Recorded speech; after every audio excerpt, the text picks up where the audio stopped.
In this video, we're going to be talking about expanding within Adobe Illustrator. Now, expanding is a feature that we've talked about in passing in previous episodes of this series, so it might be something you're vaguely familiar with, but in this episode, we're going to actually talk about how, why, and when you would want to expand shapes or type, and what effects it will actually have, and what times you would want to or not want to expand an element within your document. So just super quick, before we get into it, if you are very new to the program and haven't been following along, if you don't know how to expand an object, you are just going to click on that object, go up here to Object, and then click Expand, and then OK. And that will expand your object and create outlines here. So now let's actually start to look at what expanding does. So what exactly is expanding? Expanding essentially takes certain types of workable objects within Illustrator, for example, a type object or a stroke path, and turns it into an outline shape. So looking at these working objects within Illustrator, such as text or stroke path, you'll see they've got different characteristics than just an outline shape. For example, with type, you can go in and change the font, or you can go in and change certain characteristics such as the tracking. You can highlight it and create different words, etc. And with stroke, a lot of similar features. So you can click into a stroke, you can expand its weight, you can select different width profiles, etc. Versus these expanded versions of these original shapes, which are just essentially complex shapes within the program. And they're going to behave no differently than a simple square would, for example. So starting off, let's look at type specifically and when and why we would want to potentially expand our text.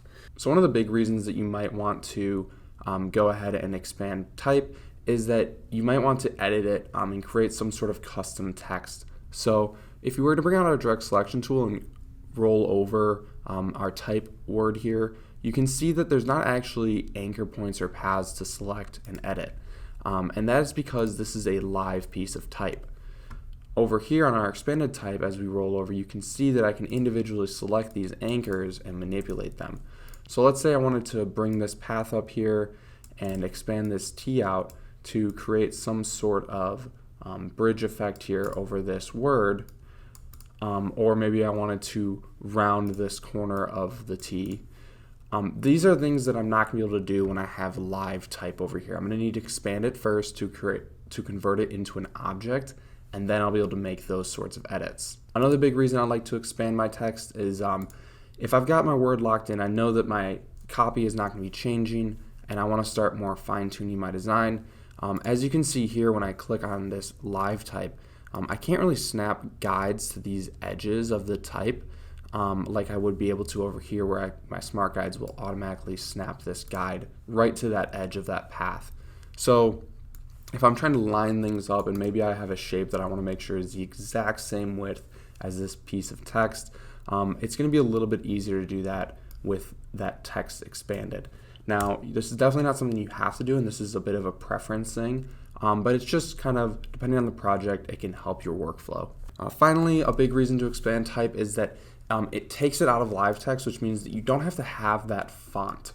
And what I mean by this is, let's say you're sending this file to a client or maybe to someone else in your company, and they're going to be working with this file, but maybe on their system, they don't have the same fonts as you do. That's in a situation where you're going to want to make sure you're expanding that font, because if they try to load that file and they don't have those fonts, Illustrator is going to sub it out with a placeholder, and they're not going to see the file correctly.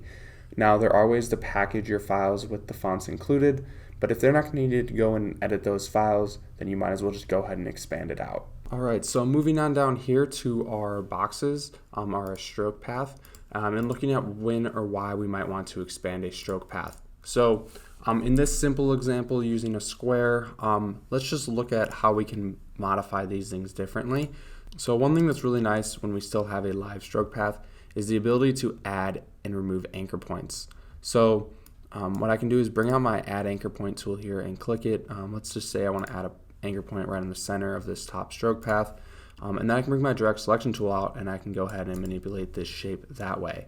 And as you can see, it will actually manipulate the entire outline of the shape here and keep that consistent stroke weight. versus over here on our actual, this is an expanded shape, and this is actually just two paths with a fill in between them. If I were to add an anchor point here, it would just move in that bottom path, and then the shape would autofill in that new space we've created. And this can be a good desired effect sometimes, but obviously if you're trying to actually manipulate the outline of your shape, you're going to want to still have that live stroke path.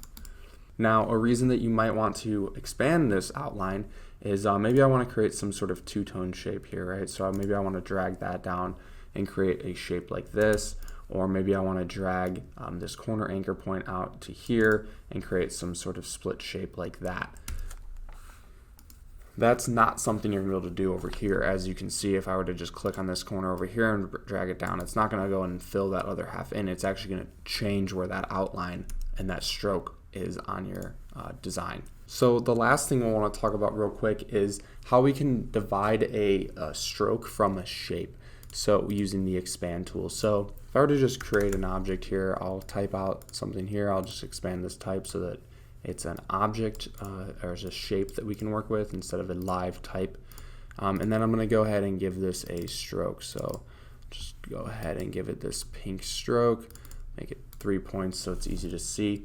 And now, as you can see, if I were to zoom in, we have this stroke path around the outside of our shape, right? But if I were to just click on this and try to manipulate the stroke path, it's still connected to the fill of this type shape here, right? So if I were to try to bring this up, or if I was just to try to select the stroke and move it independent of the filled in type, I'm not going to be able to do that.